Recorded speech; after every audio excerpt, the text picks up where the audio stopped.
एक तरफ हमसे कई गुना बड़ा मुल्क भारत, जिसकी फौज तादाद में हमसे बहुत ज्यादा, मगर इस जंग का नतीजा क्या निकला कि आपका मुल्क या रियासत जो है 2 से 4 बिलियन डॉलर के चक्कर में जिंदगी गुजार रहा हो। टुकड़े करने की बात की जाती है पाकिस्तान के, कोई ढकी छुपी बात नहीं है, बाकायदा ऐलान किया जाता है इंडिया के साथ ये कर दें, कश्मीर में ये पॉलिसी रखें। हमारे मुल्क को बैरूनी और अंदरूनी मुश्किलात का सामना है।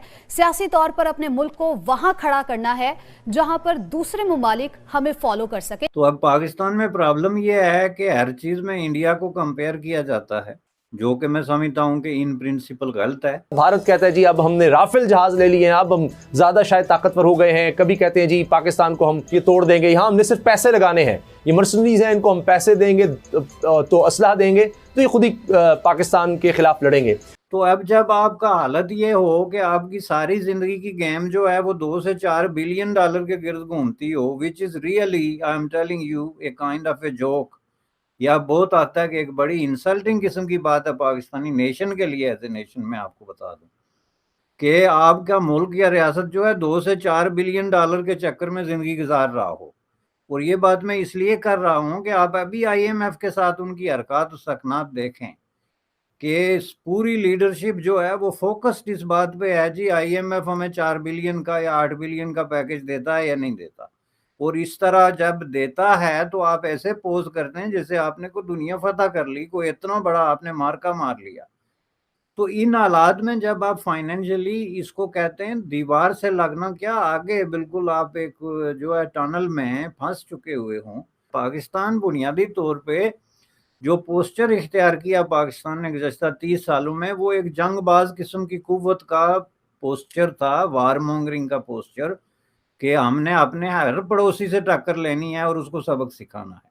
उसके नतीजे में आप ऑलरेडी आइसोलेटेड ही थे, लेकिन उसके ऊपर ये जो गंभीर किस्म के इकोनॉमिक क्राइसिस आए, इसकी वजह से पाकिस्तान को टोटल जो है वो फारग कर दिया गया किसी भी इंटरनेशनल इम्पोर्टेंट जो है वो इन्विटेशन या इस तरह की किसी बात पे। कि क्या आप समझते हैं कि पाकिस्तान के अंदर वो एक खास किस्म की सोच और कुछ मखसूस लोग हैं जिन्होंने ये पाकिस्तान को आइसोलेट किया है? जैसे कि फॉर एग्जांपल एक तरफ हम ईरान से भी आइसोलेट हो गए, अफगानिस्तान के साथ हमारी डायरेक्शन नहीं पता, चीन के साथ मामलात भी खराब हैं, इंडिया से पहले ही थे, बांग्लादेश इज ऑलरेडी वो भी हमसे जो है ना वो जाहिर बात है नाराज हैं, हिस्ट्री है। तो फिर ये हम कहाँ पहुंच गए हैं और यहाँ से इसका सोल्यूशन क्या है? क्या ये जो इमरान खान स्ट्रगल कर रहे हैं ये सोल्यूशन है? क्या जो नवाज शरीफ अब कॉम्प्रोमाइज हो गए और खामोश हो गए, क्या वो सोल्यूशन था?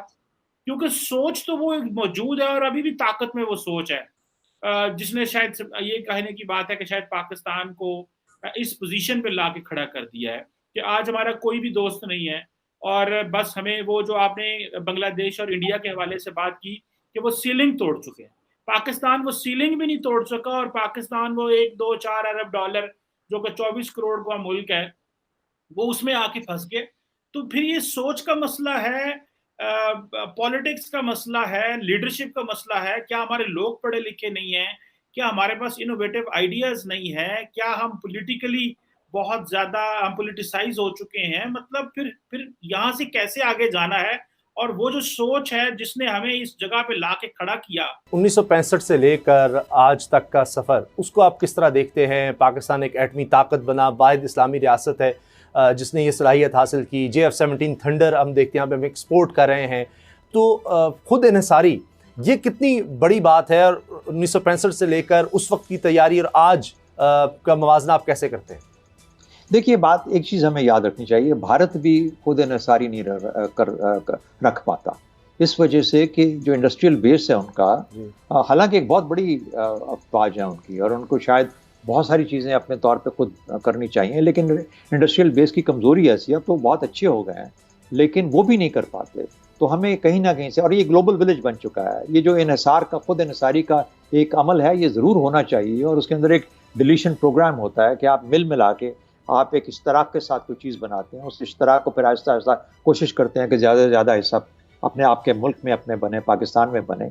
जो उसमें GF-17 भी शामिल है, उसका कुछ हिस्सा चीन में बनता है, कुछ पाकिस्तान में बनता है, कुछ उधर काम होता है, कुछ यहाँ होता है। तो इस तरीके से ये चीज़ें होती हैं। और सिमिलरली बाकी जगहों के ऊपर भी आपको पता है कि हमारी डिपेंडेंस अभी भी इस ग्लोबल विलेज में रहती है। कभी वो जियोपॉलिटिकल डायरेक्शन की वजह से जियोपॉलिटिकल अलायंसेस बनते हैं, कभी वो रीजनल अलायंसेस बनते हैं, कभी किस तरीके से। और उसके अंदर हमारी कोशिश ये होती है किसी भी मुल्क की, और ख़ासतौर पे मैं आपको पाकिस्तान के पॉइंट ऑफ व्यू से बता रहा हूँ कि हम अपनी जो ज़रूरियात हैं और अपने इंटरेस्ट को मद्देनज़र रखते हुए हम अपनी ज़रूरियात को भी पूरा करें और अपने इंटरेस्ट का दिफा भी करें। तो यही कामयाबी है उस डिप्लोमेसी की जो कि पाकिस्तान को चाहिए होती है और पाकिस्तान लेके चलता है।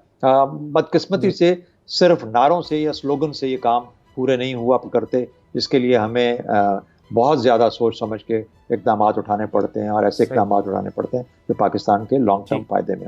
जो एक बैरूनी हमारे ऊपर एक दबाव या हम देखते हैं चैलेंज है, दूसरी तरफ अंदरूनी तौर पर भी, और ये बड़े अरसे में हमें अंदर से कमज़ोर करने की कोशिश